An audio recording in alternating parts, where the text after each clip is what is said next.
So welcome to the 30th episode of the Boar Hat Tavern Podcast, a podcast all about 7 Deadly Sins Grand Cross. Today, we've got a good show for you. We're going to be talking about the current banner that just dropped on Global with Megellda and Merlin.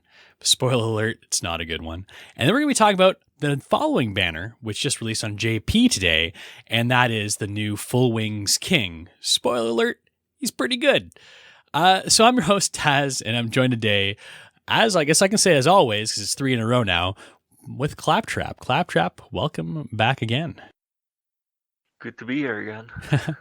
So, Sandy and Novich, again, I've been talking to them. We're going to try and get them back on the show when we can. I hope it's okay that I'm saying this. They just got a new, Sandy just got a new puppy. So she got a new golden retriever. So I know they're a little bit busy in the house with that too. Not to mention work's kind of hectic, but we're working on getting both Novich and Sandy back on the show as quickly as we can. Schedule's willing, but life sometimes happens, unfortunately. But in the meantime, we've got Claptrap here to fill in their shoes. So Claptrap, how was your week last week? Pretty good. Just chilling after all the PvP.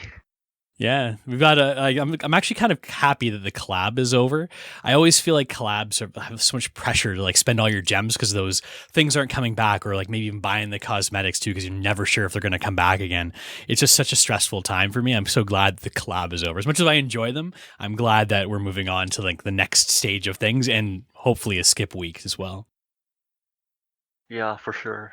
Yeah, what do you think of this new banner? We got Megellda and Ragnarok Merlin. Is this one you're going to be pulling on before we get into what they actually do you think? Yeah, I did. Just for the books you see, though. Oh, no. I think this is probably one of the easier skips that I've ever seen. And I guess we can start talking about the units and tell everyone why I think that anyways. And we'll see, other than maybe why maybe Clap will get some use out of these units. I don't know. I guess we'll talk about that as well. So the first unit that we're going to talk about is Megellda. She's the new Ragnarok Valkyrie unit. She's blue. Her first skill is a single target amplify card that you see so many units have these days that does more damage the more buffs you have on yourself. The second skill heals the HP of all allies equal to 130% of attacks. So it's kind of a smaller heal, and it rejuvenates for 1 turn on your next turn for an extra 60% of healing.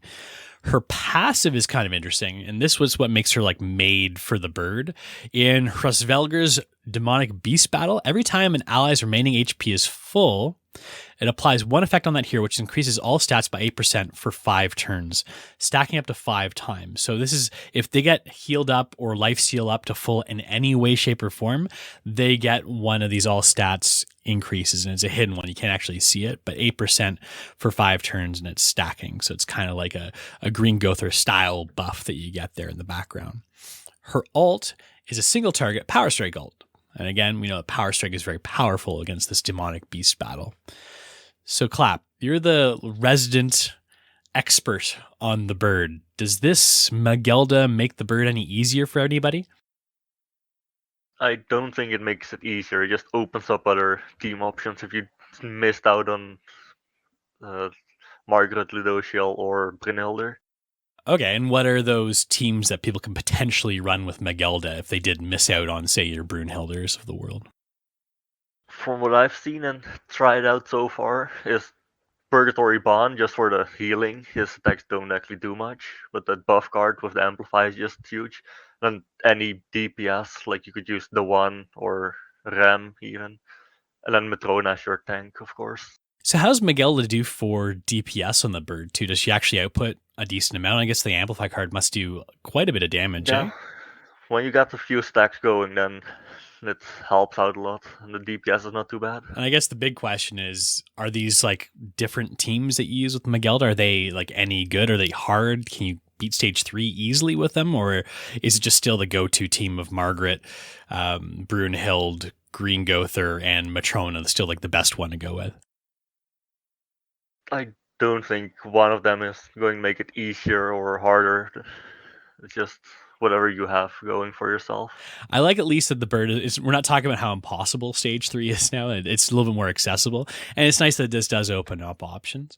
The one tough thing to just make the decision to pull on this banner, though, is what we're getting in a couple of weeks on the following banner. We'll talk about Festival King in a bit, but the thing with Megellda is, like, outside of the bird, she's not going to be useful anywhere because her passive is pretty much exclusively made for the bird. So why don't we move on to Ragnarok Merlin? And it's one of those things where, like, I look at this unit and I wonder where she's useful at all. She seems like possibly one of the worst units I've ever seen. I'm not sure if you agree with me or not, but maybe let's go over her kit and then we can talk about her a little bit. So her first skill is an AoE shock skill, which adds 45% of the damage at the end of every turn for 4 turns. So you add a debuff on. It's kind of like poison, but it happens at the end of every turn. For 4 turns, it's a little bit higher percentage than poison. However, shock AoE cards have really low multipliers to begin with. Second skill is a non-damaging single target defense-related stats reduction. It disables recovery and buff skills for 2 turns on bronze, also disables stances on silver, and everything but debuffs on gold, which is pretty powerful, but you gotta get it up to gold to get that, and that's for 3 turns. Her passive increases all enemies' damage taken from shock debuffs by 25% and increases damage taken by 20% while affected by a shock debuff. So she's really that kind of shock, I'm going to say shock meta, even though there is no meta for shock, amplifying unit. Her ult is the same as the other Merlin. The other new Merlin, the Beach Merlin. She shares the same cosmetics with the Beach Merlin too, which is kind of cool. It's a low multiplier single target damage skill that first reduces the HP related stats of all enemies. So it's not going to kill anybody unless they're kind of half health or maybe lower, but it does also have that additional effect of lowering everyone's HP related stats. Okay, Clap. I look at her and I have trouble finding out where this Merlin's going to be good. Are you in agreement here, or do you see any kind of use for her? The only good thing that I could find is that because of her, they are bringing back the cosmetics again, and they will be permanent when King comes out. That's true, I guess, because the cosmetics for Beach Merlin were limited, but now they're popping back in the shop. Is that correct? So yes. They will be permanent. Yeah, there's nothing worse than limited cosmetics. Referring back to my collab talk before, or even like the one set of cosmetics that was driving me crazy is MK2's cosmetics. I don't think I've ever come back since she's been released. Nope. She's been on so many banners too, and I think it's one of the sleaziest things to do that they just don't put her cosmetics out again. Because if you want to use her competitively, which I mean, there's not as many options. She's almost like a deader unit now. Like not many people are going to be using MK2, but like you missed the window, right? So even if you did end up pulling her, like after her release, like you don't really have much you can do with her if you don't get all those cosmetics. But besides that, this Merlin, like the problem with her shock card, and first off, she's got 2 cards. One card does no damage, like literally, it's just a debuff card. The second card has an 86% attack multiplier. It's like lower than 100%. Just to give some people some context here, Pumpkin Bombs is 120%. And if you get up against a team with like a Tarmiel type team, you can patience with your pumpkin bombs. Well, imagine how often you have patience with the stupid shock card, right? It's really sad. And the fact that, like, I think any character that has shock, there's no really high shock multiplier card in the game. So her passive that makes shock do more damage, you're amplifying something that does such little damage to begin with. It's like, why does it really matter? And I guess she does amplify everybody's damage by 20% if they have a shock debuff on them, but 20% is just so minimal. Yeah, I guess it makes a bit of a difference, but you're using a character slot to boost someone else's damage by 20%. If you just gave them a damage card, use a damage card instead, they'll 2 damage cards instead, they'll do more damage and applying this kind of useless shock card to begin with. Yeah, I guess it lasts for 4 turns, but still it's pretty sad in my opinion. I think you need to make it like 200% bonus damage even to like make it her a worthwhile unit. I just don't see how she's going to do any damage at all. She feels like kind of like a dead support unit, especially when you only have 3 characters that you can use on a team, or maybe 4 in a 4v4 format, but still like you're taking up a character slot with a pretty much. There's just so many other better Merlins out there. Exactly. Like, any of them are better, except maybe the blue one. And she's unknown too, so she doesn't even work with your green Gothers. If you want to use green Gother, I guess maybe you pair her with like a rank up Gother or something. But yeah, like maybe her gold debuff card is good because she can seal out a lot of things, but it's also only single target. So why bring her? There's so many other units that do her job It's just so much worse better. than Festival Ghoster as well. Exactly. Yeah. If you get a gold, I guess you can't have Even a the rank. bronze is better for Festival Ghoster. Yeah, this unit. Oh my gosh. I mean, in some ways, it's nice after a collab to have an easier skip week, but I'm staying away from this banner. I'm not touching it at all. I was tempted a little bit. Shouldn't. Yeah, tempted a little bit, but as soon as I saw the Festival King pop up on the radar, it's like, okay, well, that kind of changes the game. I was gonna say maybe we should talk about what kind of gear to use on her, but just don't even use her. If you're whatever you have, because it's not worth making something for her. Yeah, it doesn't matter. She's not doing any damage anyway, so I guess HP defense is the way to go with her. But honestly, just never use her, and you never will. So don't invest anything into this Merlin, please. The only thing I'd say might be worth doing is maybe, getting your affection up or whatever, so you can get that free cosmetic that you can toss onto your beach Merlin if you happen to have her. Yeah. Okay, so you said you've already. I say this is an easy skip banner. Are you regretting pulling on the banner? Did you pull before we heard about Fest King? The new Fest King? I pulled mainly because I'm so close to 8 million box CC. Oh, I okay. want that 1% HP buff. Yeah, I can see that. That's the only reason I went for it. Make a big difference, but yeah. Again, if anyone's listening to this, if you're thinking about pulling this banner, I'm going to say don't at all. Don't do what Clap did, which is arguably one of the dumbest moves I've ever heard, because you know what? Festival King is around the corner. Big Wings King, we call him that. We'll call him Festival King. When we're talking about Festival King, we're not talking about the old one. We're talking about Big Wings King.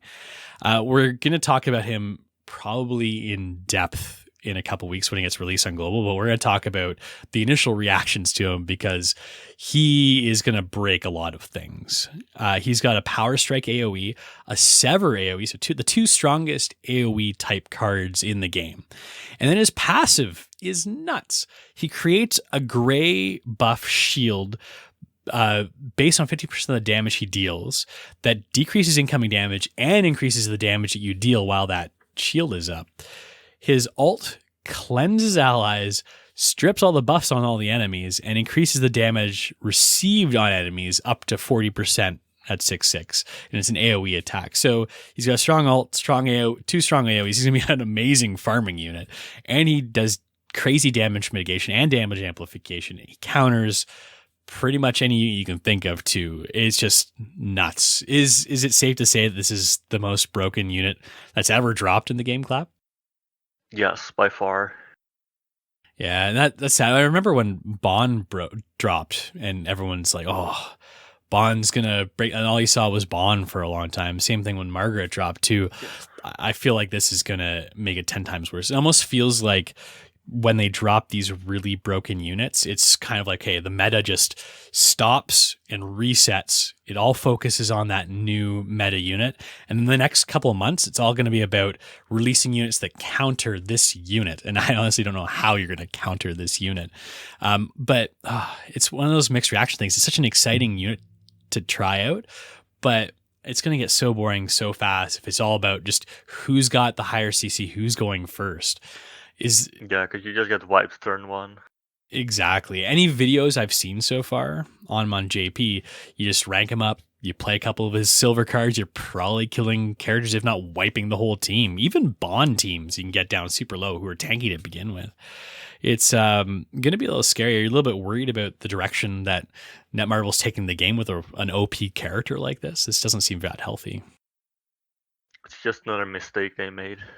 Yeah, one of many. I mean, I'll give Netmarble a little bit of credit because they have, in the dev notes they released a week or so ago, they talked about all these positive changes, and they're implementing some on JP2, where you can craft the full awakening tokens from all your materials and stuff.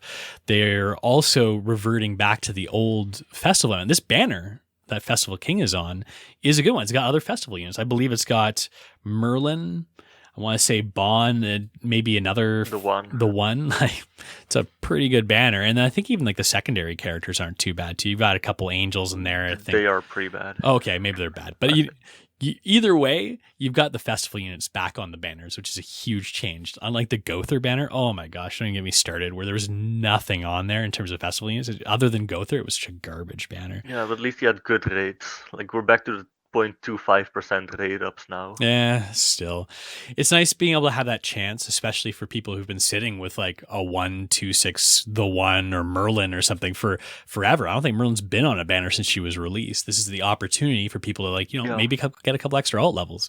A lot of people, they only summon on festival banners, and this is usually their opportunity to pick up not only old festival units, but maybe units that have released within the past couple months that are now on the festival banners too. And it's a good way to like pad out that box by getting those more accessible units instead of just having absolute garbage on the banner. So I'll give Netmarble some props for that kind of stuff. But yeah, releasing a character like this it's going to hurt for a little while, and hopefully it doesn't hurt the game too much. And hopefully this new meta shakeup they're going to do, we're going to have some more alternative characters to play and alternative team comps to play in PvP to make it more interesting. Because if it's all just new festival king on every single team and you have to have that to be competitive, it's just not fun. You might as well just go in, you see you're out CC, just forfeit.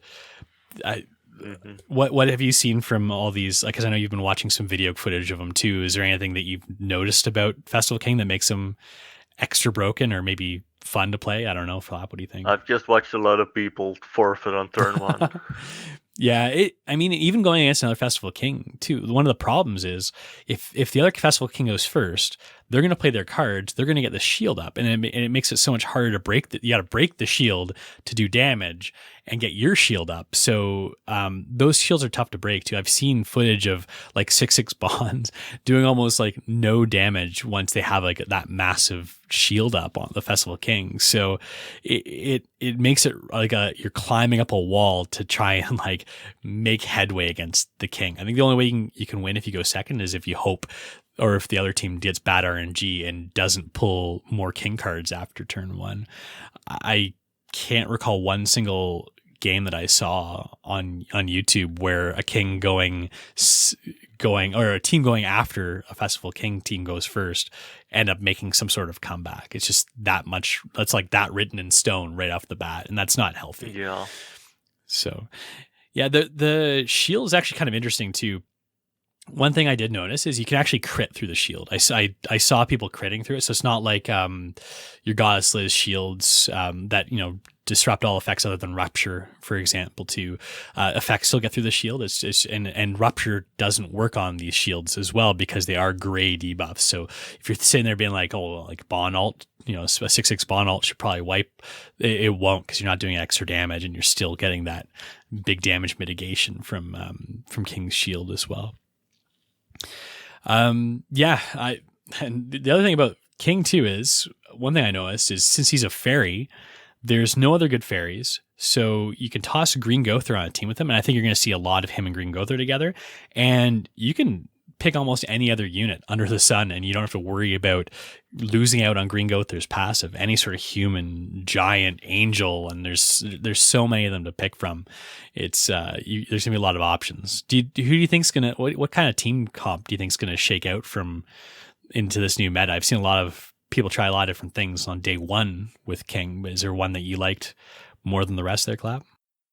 There will probably be a lot of Ludociels, like the old school one for the defensive stats lowering, or just Kyo for the ignites. Yeah, poor Ludociel. I feel like even if he's 6/6 and maxed out, he still has a problem out CCing a lot of people now because he got the short and the stick. SA6. Yeah, if you eat CC food, I guess you can kind of get around that as long as the other person doesn't eat CC food too. But I think CC food is going to be like the go-to food with the King meta, and I think a lot of people are also going to be running King on like HP crit instead of attack crit, because not only they probably already have an HP sick lying around from other Kings, but just going first is going to be that important. I think it's going to be a real big race to get a higher CC than the other team, and he does enough damage with whatever gear you slap on the guy. How do you feel about his ult, Cloud? I've noticed that with Gother and now with King, Netmarble seems to be doing this change from where they used to have this big power spike when you got to 6/6 with Bond, getting Rupture, right? Or Margaret being able to card disable people, right? Now it seems like they're trying to like ramp it up slowly, but it really ramps up at like 5-6-6-6, and you get like kind of a big power spike.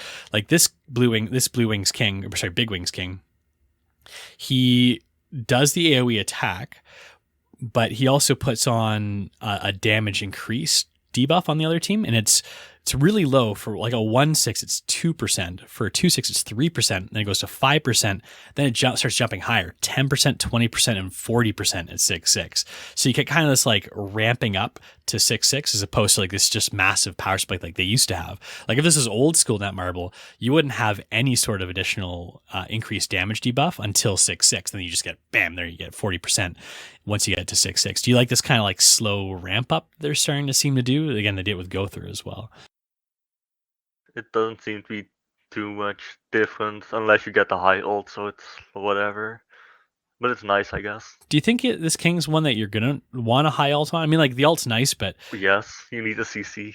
This just for the CC. But what about for the ult itself? Like I feel like the cards do so much damage, you don't necessarily even need a 6/6 to be able to like, say, take him in to like high level PvP. I think he'd be perfectly fine. If you get to your ult, you're probably already winning. Yeah, exactly.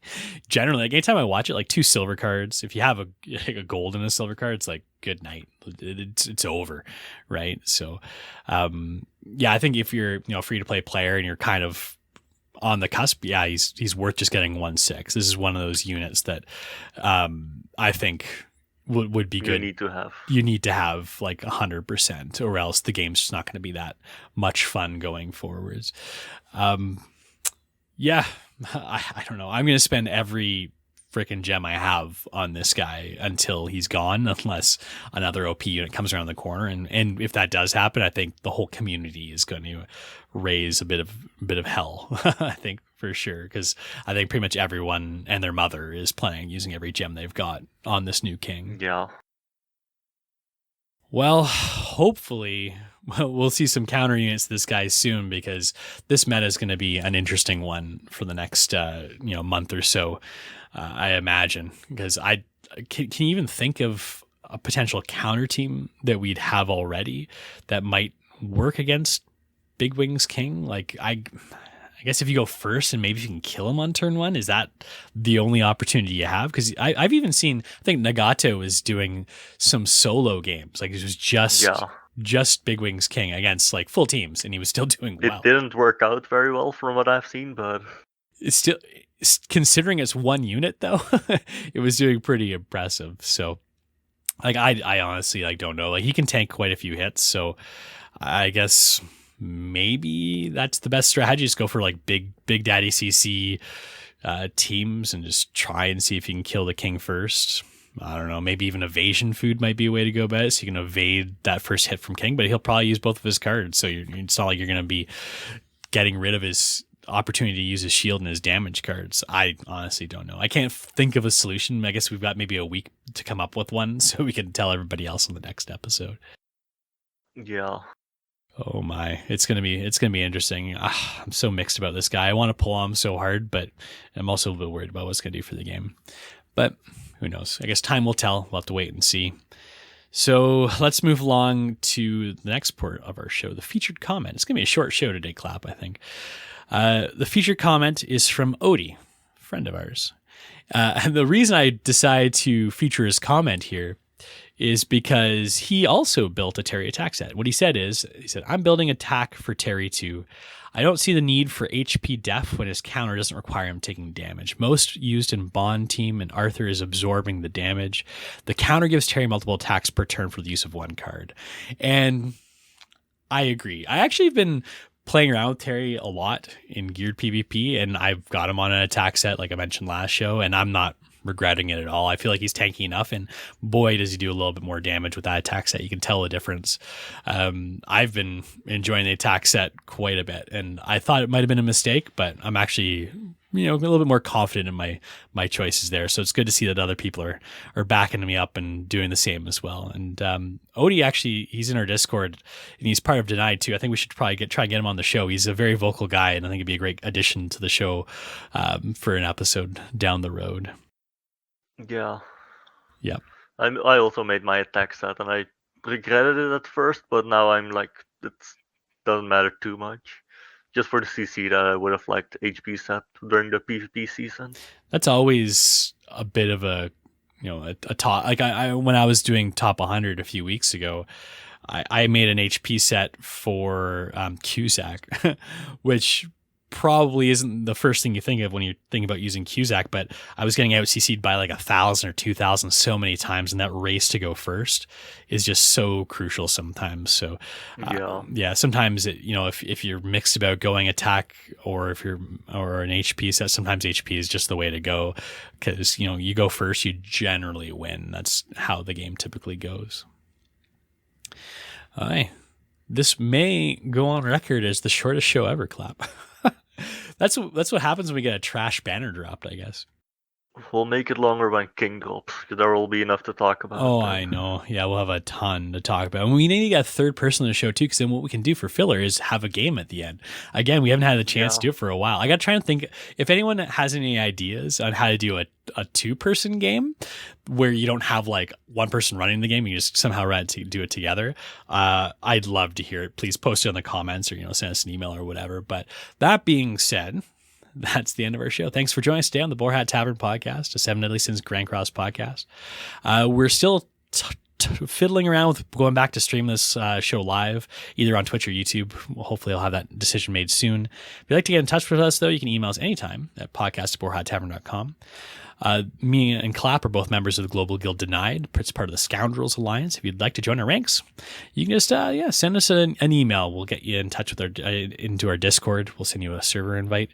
You can also subscribe to our podcast on Apple Podcasts, Google Podcasts, Stitcher, or wherever you happen to find our podcasts online. You can also find our shows on our website at boarhattavern.com. I'd like to thank Madeline Merwa for crafting our killer logo, Streetwise Rhapsody from YouTube for composing our awesome cover of the Grand Cross theme song that we used for our intro, and Andre Bobe from ArtStation for letting us use his outstanding 3D renders of the Boar Hat for our pre-live and post-video splash screens. You find all their work in the website at their websites in the description. You think by now I'd know this outro off by heart, but apparently I don't. But Clap, thanks again for joining me. Everybody, thanks for listening, and have a great week.